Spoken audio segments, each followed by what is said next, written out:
Unemployment stories. You're going to cover these every now and again. It might be about someone in your family looking for work after being laid off, or a friend, or someone you meet on a story.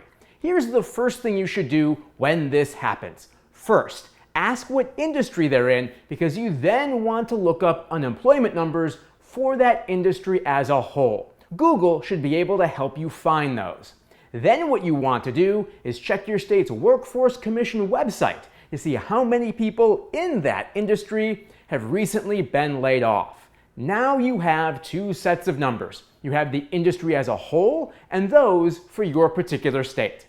This also goes for a specific company as well, because some companies have multiple buildings or factories spread across different states. So in getting the unemployment numbers, you know how the facilities of that company in your particular state are doing. Quick left-hand turn here. Let's talk about the difference, the big difference, between being laid off and being fired. Being laid off simply means that the company is letting a person go. It's not because of the person's performance, it's almost always due to the company's finances. You usually hear the terms corporate restructuring or reorganization or downsizing when you hear layoffs. This happens in many industries, and some of the more obvious ones are the construction industry. Construction can't take place in the winter, so companies do what are called seasonal layoffs. In fact, the workers, the experts in those industries, expect these like clockwork, always when winter hits. Because there's nothing for them to do, so the company lays them off until the spring because the company doesn't have any work for them and therefore doesn't have anything to make money to pay them with. There are also times that you'll hear this happen with publicly traded companies. Large companies with tens of thousands or sometimes hundreds of thousands of employees will periodically lay off employees if the company has had a bad fiscal quarter, meaning they didn't make as much profit as they should or predicted. So, laying people off saves the company and therefore makes their finances look better to the people who own the stock, meaning Wall Street. This helps prevent the company's stock from falling after it publicly announces all of this information in its quarterly financial report. If the company lost money, investors would have gotten worried, would have lost confidence in the stock, and then therefore would have sold the stock. By laying people off, it makes it look like the company made at least as much money as it did the previous quarter. In some cases, it might make it look like it made more money. Either way, you can see how investors would happily hold onto a stock that looks like it's doing well versus one that isn't doing well. So again, those are layoffs. Now let's talk about getting fired. That's when a company lets someone go because of bad job performance or because they broke a rule or even the law. Being fired is specifically based on performance and not the company's finances. Now, keep in mind, some companies do discriminate and do what's called wrongful firing, meaning they fired somebody for some discriminatory reason. Obviously, this is horrible. I bring this up because the only two kinds of firings that you'll probably cover are those of prominent people, meaning those in the public spotlight, or those who have been wrongfully fired. I bring this up because most of the unemployment stories you do are going to be about layoffs. Now, let's go even deeper into that. Something else you'll cover as a follow-up story to layoffs is what's called workforce redevelopment or workforce training. These are fancy terms for getting laid off workers money or the opportunity to be trained into a new job. The intent is to make them hireable, but it's almost always better on paper than it is in actual practice. Job retraining programs are great in theory. The part that doesn't make sense is typically when politicians get involved and oversell them. Here's an example. Let's say that 100 workers in a coal mine are laid off because the coal mine closed. Obviously, the closing of the actual coal mine is a story in itself. The natural follow-up to that story is, what are all the workers going to do?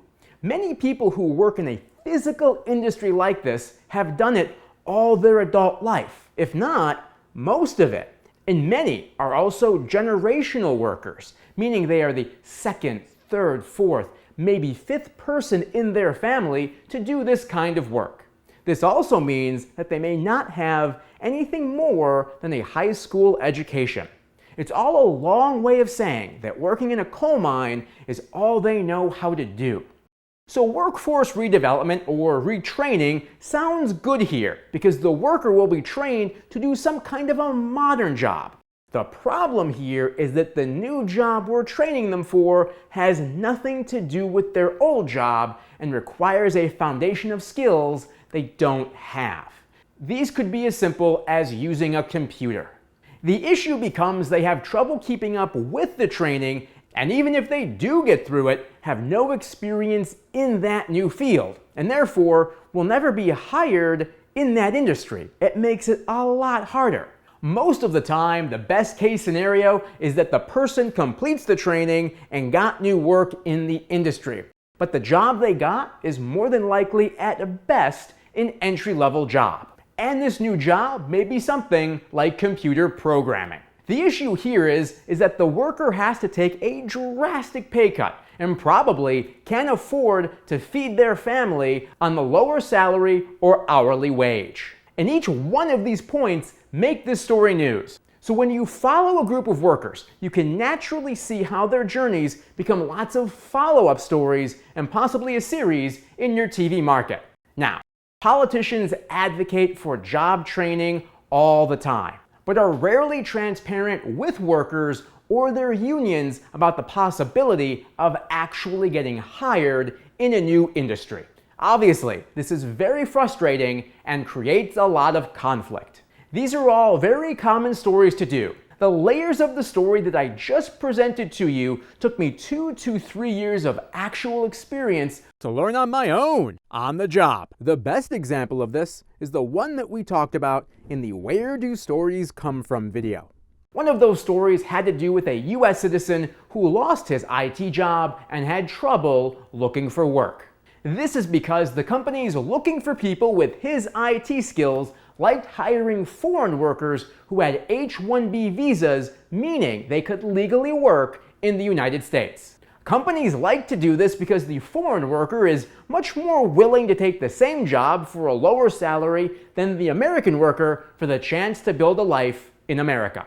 So, while workforce redevelopment was not a part of this story, because after all we're talking about the modern industry of computer programming, it was the phenomenon of H-1B visas that was the conflict in this story.